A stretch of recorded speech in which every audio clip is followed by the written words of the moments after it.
Hello, this is Len Clements, and welcome to another edition of Inside Network Marketing. I know it's been a while since I've done one of these video blogs, and I also know I begin about every video blog with, "It's been a while since I've done one of these video blogs." But yeah, I actually have consulting clients and expert witness clients. I just took on another one today, and unlike my peers who I wish would mentor me on how they are so prolific in their commentary and their news reporting and yet still maintain all of their clients, because I haven't figured out how to add that 25th hour in a day yet. But until I do, these will have to be sporadic. But there is something I really want to comment on that is kind of timely right now, and that's this issue with Avon departing from the DSA. And I know there's been some other good commentary out there about this. Kevin Thompson, actually the attorney's done some very good commentary on this. I'll put a link to his video blog down below here. But I've got a little bit different take on this than most of the other people who have discussed this. I kind of see this a little bit different way. First of all, I want to make sure everybody understands up front, I love Avon. There's no way I'm going to do a negative review of Avon. I mean, I think it's one of the greatest things that ever happened to this business was when Avon decided to adopt the network marketing compensation system back in the early 90s. This company launched in 1886, by the way. It's only been MLM since the early 90s.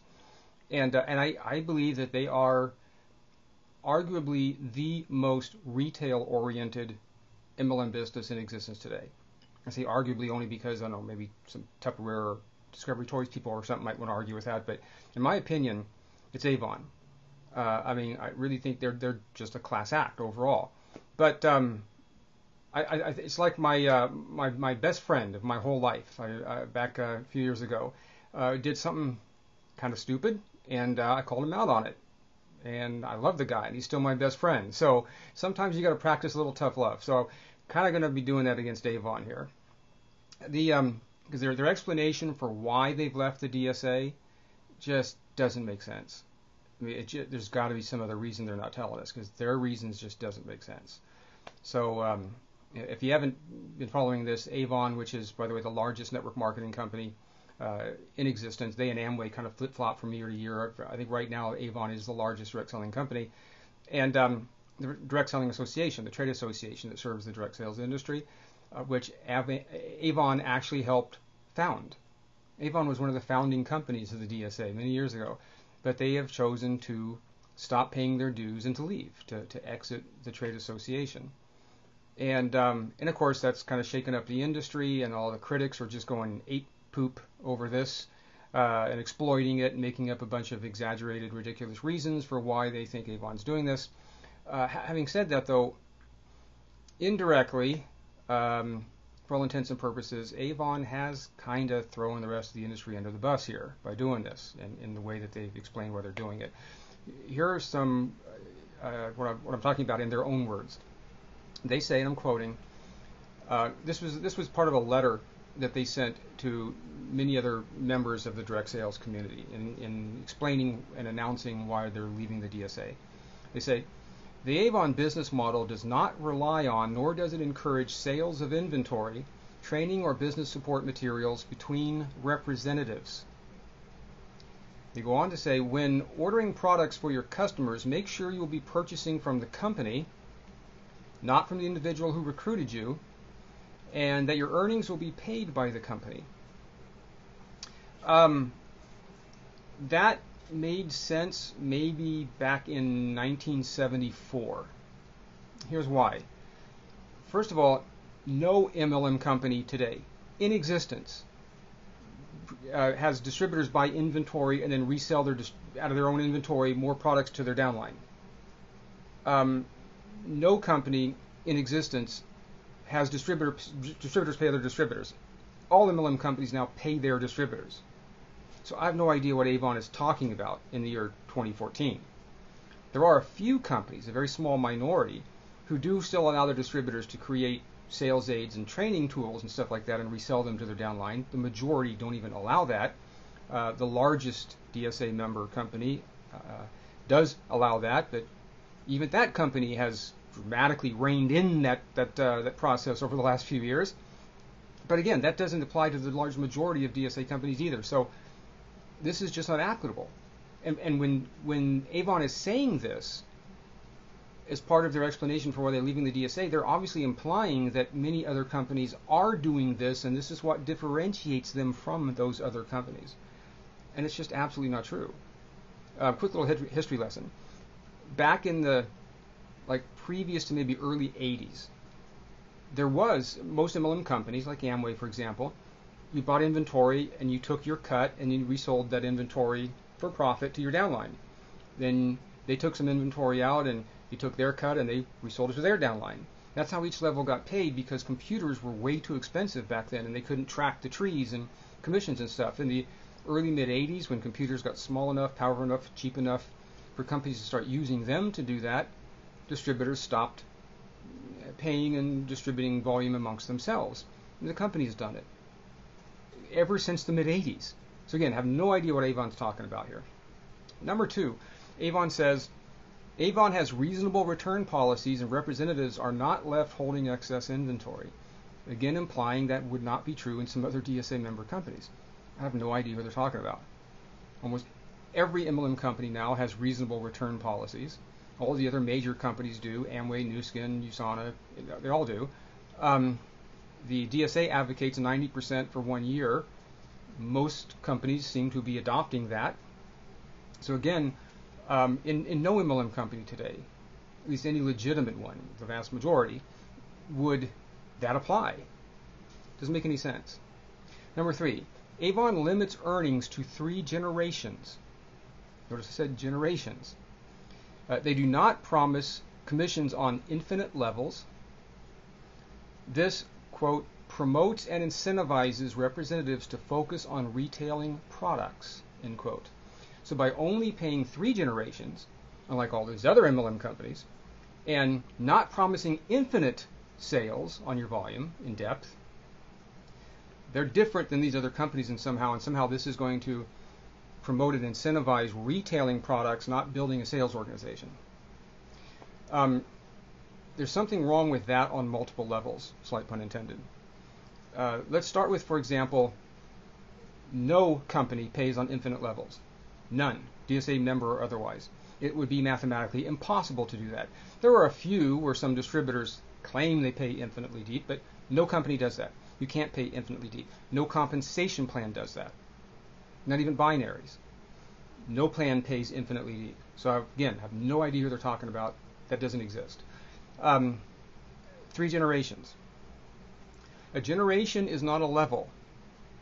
Okay? A generation means you get a percentage, let's say 5%, for example, of that person's organization, down however many levels you've got to go to find another person of that rank. So just for example, again, let's call it executive. So you get 5% down 3 generations of executives. You might have to go down 6, 9, maybe 12 levels, who knows, to find 3 executives. And you would get 5% of that executive's entire organization down to the next one. So by the 4th executive, that's where it ends. So 3 generations could easily be many more levels. And, like a unilevel, most of them pay 6, 7 levels. So 3 generations does not mean they're not paying very deep.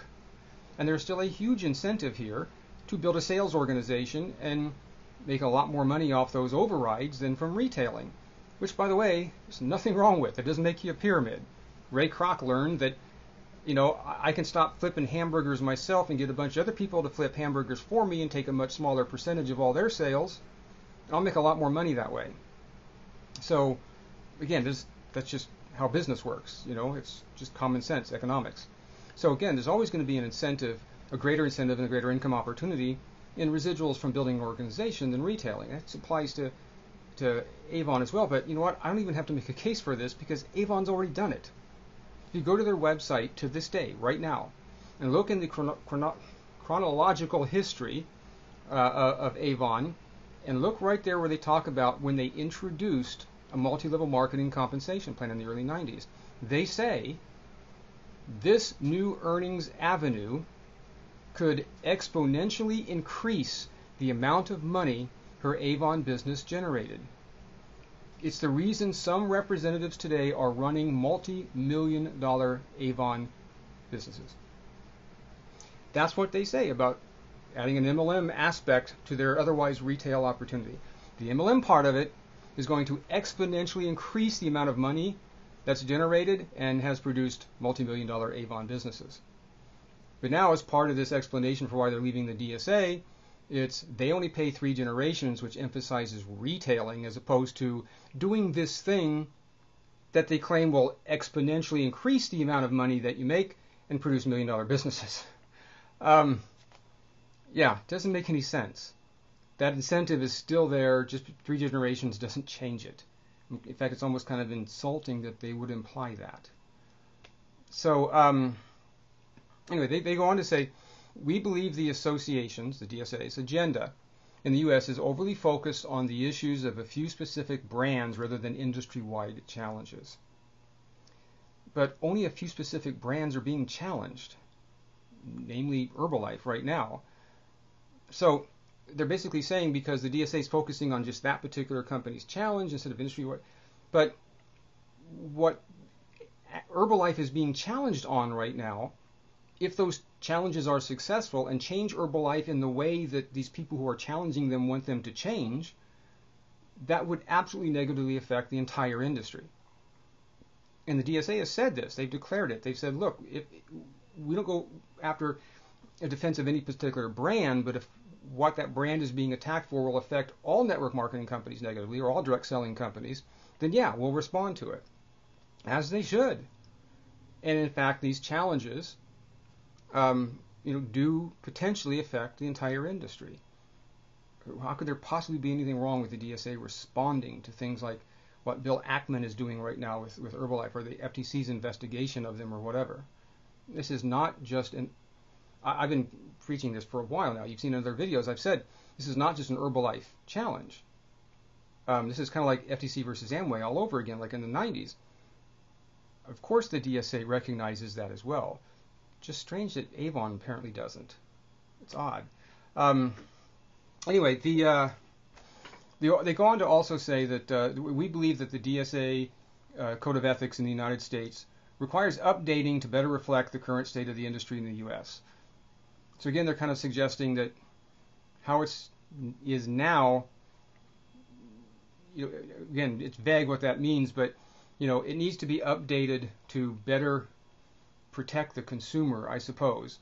So I guess that's sort of a general vague way of saying, all these other industry companies are wrong or bad in some way. We want to differentiate ourselves from them. I don't see any specific reason for it. They don't explain it. None of their explanations make sense. So it begs the question, first of all, why doesn't the Avon stay and try to change the Code of Ethics? Because according to Joe Mariano, the president of the DSA, he claims in their response to Avon's departure, which I'll put a link to below here, that Avon allegedly never voiced any concern about the Code of Ethics. They never had any opportunity to respond to any of their concerns. That's one side of the story, of course, but from a pretty reliable source. But anyway, for whatever reason, they've decided to leave. I think there's another reason. There's more to this. Now, I have a theory, and that's all it is. It's just my theory. This is totally speculation. But one of the reasons I can think of why they might do this that would actually make sense would be that in 2012, Avon lost $38.2 million. In 2013, they lost $56.4 million. In the first half of 2014, just the first 6 months, they've lost over $147 million. It's about $240 million over the last 2.5 years. Now, the DSA does not publicly disclose what their dues schedule is on their website, but I do know from some work I did back in 2004, late 2004, where I assisted with a startup company's efforts to become a member of the DSA, that at least 10 years ago, it was, and I still know it is to this day, based on the annual revenues of the company. The bigger the company is, the more revenue it moves, the higher your dues are. Well, 10 years ago, the top tier was $300 million a year in annual sales, which obviously Avon far exceeds, so they would be in that top tier, which would have required them to pay dues of $75,000 plus $75 for every additional $1 million over $300 million. Of course, they're a billion-dollar company. But it does cap out, at least in 2004, at $135,000 annually. Now, based on inflation, basic economics, common sense, stuff like that, I would think that it would be higher today than lower, but maybe they've lowered their dues since then. I don't know. I honestly don't know. But at least it puts us in the ballpark. Obviously, there is some very large, substantial number that a company of that size would have to pay, likely a 6-digit number. And when you've lost $240 million, perhaps it's a cost-cutting measure. Just putting it out there, okay? Just my theory. It's all it is. But that reason would make sense. And when Avon financially turns around, which I absolutely believe they will, it's too good a brand. It has to turn around. It's Avon. I mean, too many people love that product. It's worldwide now. It will turn around. And when it does, and who knows, in a year or 2 or 3 or whatever, and when it's going to be more affordable, I really believe that Avon will come back and become a member of the DSA again. I think there will be a reconciliation. Again, it might be a year or 2 or 3, but it'll be interesting to see if that occurs right about the time the financial turnaround comes around. Because I think both of those things are going to happen in the future. So we'll have to wait and see. For right now, anyway, that's my take on Avon leaving the DSA. Doesn't make a lot of sense. I think there's more to it than we're being told. I proposed one possible theory, and I guess we'll wait and see. So I do want to keep these out there and keep them going, hopefully at least once a week. I know I say at the end of every video that I'm going to do that, but I really want to do that because there's a lot of stuff going on I really would like to talk about. And I know one thing that will definitely happen between now and then is I'm going to get a haircut. So you'll see more of my actual head than my hair next time. So anyway, until next time, we'll see you then. Thanks for listening.